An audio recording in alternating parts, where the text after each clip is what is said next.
Before the beaches and boulevards, Florida was forged by forgotten fighters and quiet pioneers. Today, we bring 12 of them back to life and reveal the hidden names behind the state's rise from wilderness to legend. Number 1. Juan Ponce de León, explorer who named Florida. Long before Florida became a land of theme parks and beaches, it was a mystery waiting to be found. In 1513, Spanish explorer Juan Ponce de León sailed across the Atlantic in search of new lands and, according to legend, a magical fountain of youth. What he found instead was a lush, untamed coast, unlike anything he had ever seen. He named it La Florida, inspired by the Spanish word for flowery. Ponce de León's arrival marked the first recorded European expedition to what is now the continental United States. He didn't just sail along the coast. He came ashore, possibly near present-day St. Augustine, and began exploring the interior. His presence in Florida forever changed the course of history, laying the groundwork for future settlements, trade, and conflict. Despite the myths that have grown around him, Ponce de León was a brave navigator who faced countless dangers. He encountered fierce resistance from native tribes and battled the harsh Florida wilderness, determined to claim the land for Spain. In his second expedition in 1521, he was fatally wounded by a native arrow, ending his journey, but not his legacy. Today, many people remember the Fountain of Youth, but fewer remember the man who gave Florida its name. Statues and historic markers honor him, but his story has often been simplified or forgotten. Yet without Ponce de León's daring voyage, the history of Florida and the Americas might look very different.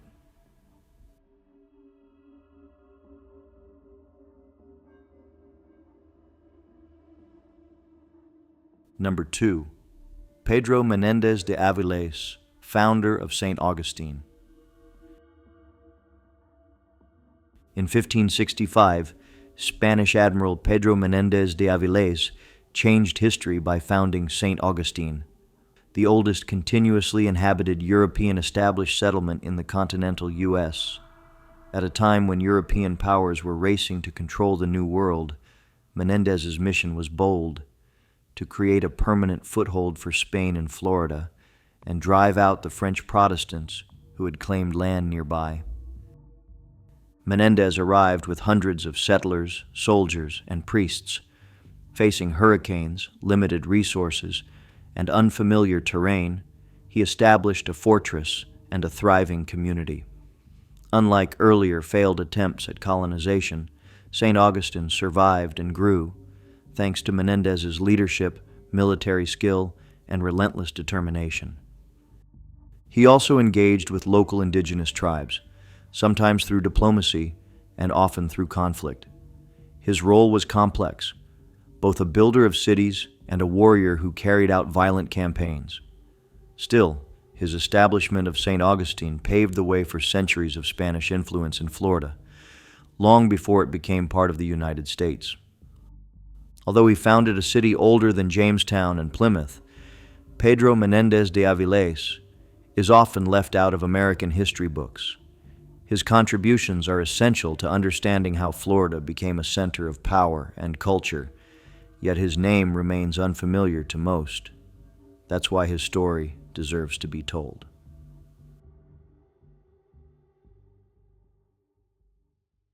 Number 3.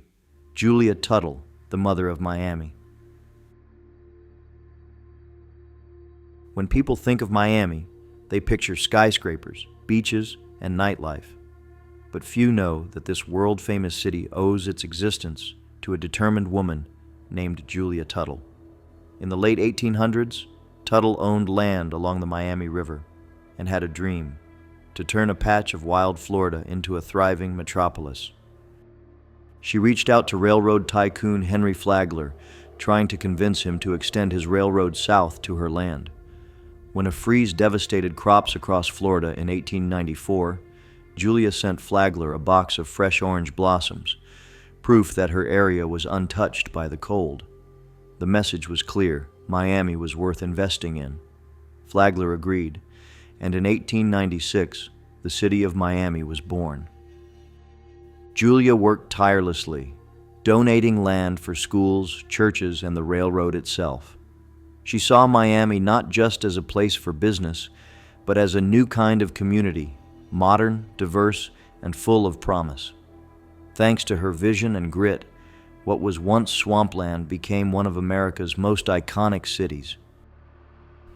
Yet for many years, Julia Tuttle's role in founding Miami went unrecognized. No statues, no holidays, just forgotten history. Today, she's finally being remembered as the only woman known to have founded a major U.S. city. Her story proves that courage and vision can change the world, even if it takes a while for the world to notice.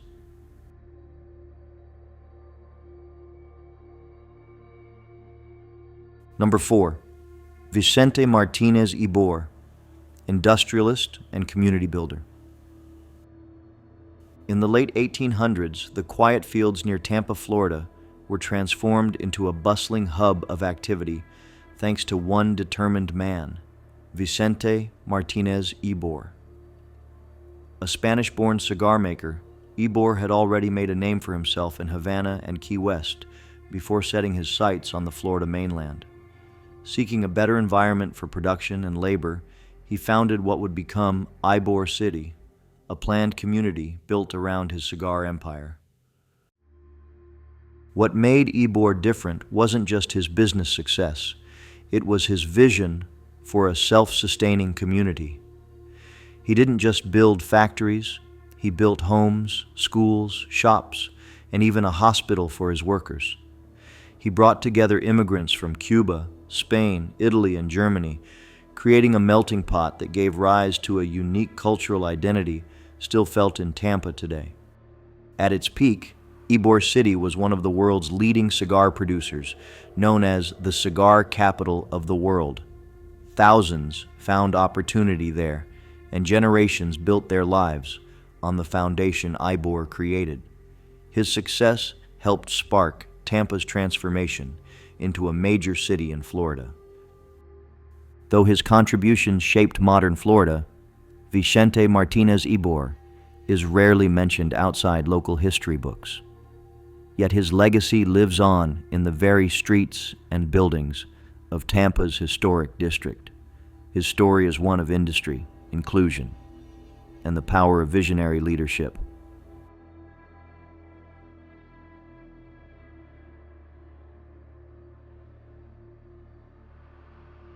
Number 5. Henry B. Plant, railroad and hotel magnate. Few people did more to connect Florida to the rest of the world than Henry B. Plant. A businessman with a passion for progress, Plant saw opportunity in Florida's vast wilderness. In the 1880s, he began building railroads and steamship lines that would stretch across the state and link it to northern markets, forever changing Florida's future. But Plant didn't stop at transportation. He believed Florida could become a world-class destination. To prove it, he built grand hotels, including the opulent Tampa Bay Hotel, complete with electric lights, Turkish architecture, and lush gardens. These luxury resorts drew travelers from across the country and helped launch Florida's tourism industry. Plant's railroads brought people, commerce, and prosperity to towns that didn't even exist before his arrival. Cities like Tampa, Fort Myers, and Punta Gorda owe much of their early growth to his vision and investment. His work laid the tracks, literally and figuratively, for Florida's rise as a thriving state.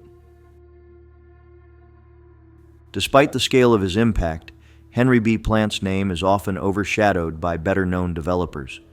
But to understand how Florida became a modern and connected state, you have to know the man who helped build its backbone.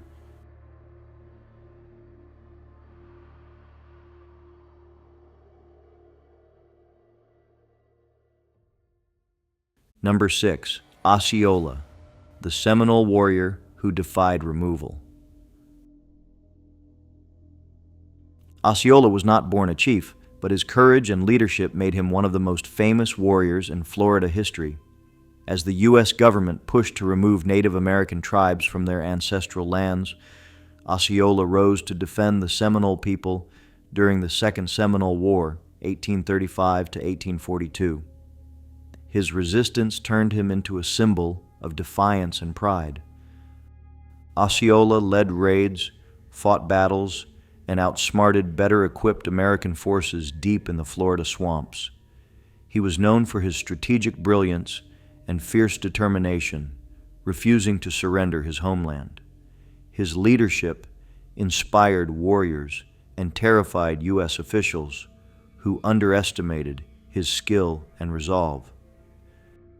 In 1837, Osceola was captured under a false flag of truce, a betrayal that sparked outrage even among some Americans. He was imprisoned and died of illness months later, far from the land he fought so hard to protect. His death marked a turning point in the Seminole resistance, but also secured his place in history. Though his life was short, Osceola's legacy is eternal in the hearts of many Floridians. Statues, paintings, and even schools carry his name. Yet the full depth of his heroism is often lost in textbooks. He was more than a warrior. He was the voice of a people fighting to survive. Number 7. Marjory Stoneman Douglas, Defender of the Everglades. When most saw the Florida Everglades as a useless swamp, Marjory Stoneman Douglas saw something worth saving. Born in 1890, she became a journalist, author, and fierce environmentalist. In 1947, she published The Everglades, River of Grass, a groundbreaking book that forever changed the way people saw this vast and fragile ecosystem. Marjory spent decades fighting developers and politicians who wanted to drain or pave over the wetlands. With her sharp mind and unshakable voice, she led one of the earliest environmental battles in America. Her work helped establish Everglades National Park and inspired generations of conservationists. Even into her 90s, she never backed down from a challenge. People called her the Grand Dame of the Everglades and the Mother of the Everglades. But she always insisted the real hero was the land itself. She taught Floridians that nature was not an obstacle, but a treasure. Marjory Stoneman Douglas lived to be 108, and her impact is still felt today. Yet outside of Florida, her name is too often forgotten. She proved that one determined voice can protect an entire ecosystem, and her story deserves to echo through history.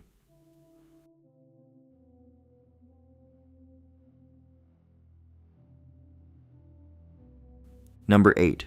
Bernardo de Gálvez, the Spanish general who secured Florida. Before Florida was part of the United States, it was a battleground in global struggles. One of the forgotten names who played a crucial role in shaping its fate was Bernardo de Gálvez, a Spanish general whose efforts during the American Revolution helped secure victory for the colonies. While fighting for Spain, Gálvez launched military campaigns against the British in the Gulf region, and he never forgot about Florida. In 1781, Gálvez led a daring siege against British-held Pensacola, commanding troops from Spain, Cuba, Mexico, and even free black and Native American soldiers. Against long odds, he captured the city, effectively pushing British forces out of West Florida. His success protected America's southern flank and helped bring about the Treaty of Paris, which ended the war. Gálvez's contributions earned him thanks from the U.S. Congress and even honorary American citizenship, but his name faded with time. Streets and counties bear his name, but most Floridians have no idea why. His role in securing Florida during the Revolution was vital, but overlooked in mainstream history. Today, he's remembered as a hero in both Spain and the United States, especially by those who study Revolutionary War history. Gálvez's victory in Pensacola made Florida a safer place for early Americans and laid the groundwork for it to one day become part of the United States. Number 9. Mary McLeod Bethune, educator and civil rights pioneer. Born to formerly enslaved parents, Mary McLeod Bethune rose to become one of Florida's greatest voices for education and civil rights. In 1904, she started a small school for black girls in Daytona Beach with only 5 students and $1.50 to her name. That school would later grow into Bethune-Cookman University, a landmark institution in African American education. But Bethune was far more than an educator. She was a national leader who advised U.S. presidents, helped organize the civil rights movement.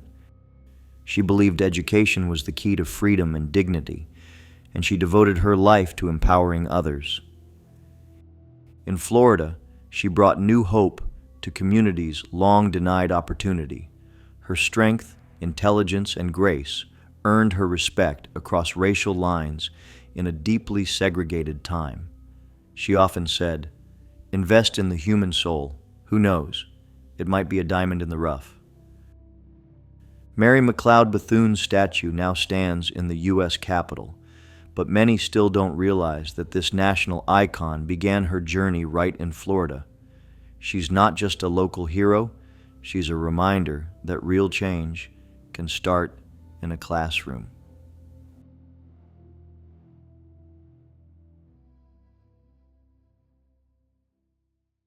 Number 10. William Bartram, the naturalist who documented Florida's wilderness. Long before Florida was filled with highways and theme parks, it was wild, mysterious land teeming with life. Few people captured that untouched beauty like William Bartram, a naturalist and explorer who traveled the state in the 1770s. With a journal and sketch pad, he documented Florida's animals, plants, and native peoples with awe and respect. Bartram's book, Travels, published in 1791, opened the eyes of the world to Florida's incredible biodiversity. He wrote of alligators, manatees, herons, and endless cypress swamps. His vivid descriptions influenced generations of scientists, writers, and artists, including the Romantics and early conservationists. But Bartram wasn't just a scientist, he was a bridge between cultures. He treated native tribes like the Seminole and Creek with dignity and chronicled their customs with admiration. His peaceful approach was rare for his time and added depth to his legacy. While Bartram's name lives on in botanical circles, many Floridians don't realize he was one of the first people to reveal their homeland to the world. Without him, much of Florida's natural history might have been lost forever. Number 11. Dr. John Gorrie, the father of air conditioning. If you've ever enjoyed a blast of cold air on a sweltering Florida day, you have Dr. John Gorrie to thank. A physician from Apalachicola, Florida, Gorrie was trying to treat yellow fever when he came up with a revolutionary idea. What if cooling the air could help his patients survive? In the 1840s, he built a machine that created ice using compressed air, effectively inventing one of the earliest forms of mechanical refrigeration. His invention was the ancestor of modern air conditioning, something that would one day make Florida livable year-round. Sadly, Gorrie was mocked in his own time. He died before his work was recognized, and his dream of using cool air to fight disease and heat was dismissed by many. But decades later, his concepts helped shape the cooling technologies that now power cities across the globe. Today, a statue of Dr. Gorrie stands in the U.S. Capitol, and the town of Apalachicola proudly honors his memory. He may not be as famous as Edison or Tesla, but Florida would never be the same without his cool idea.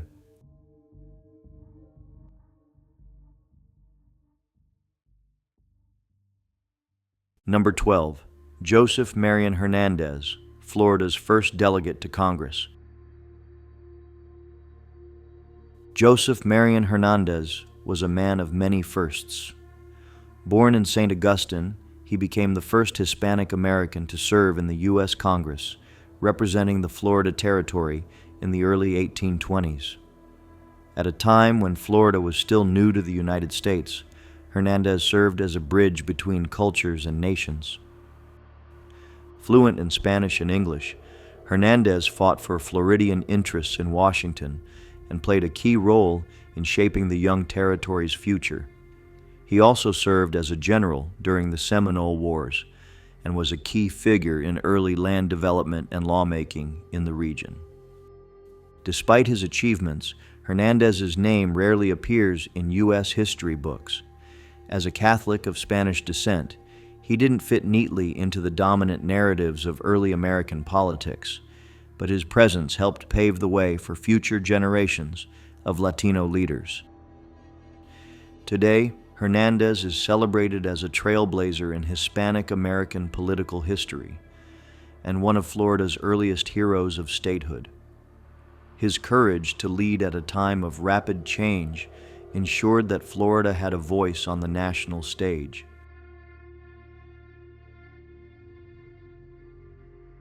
If you enjoyed the video, please click the like button, and don't forget to subscribe to the channel. See you in the next one.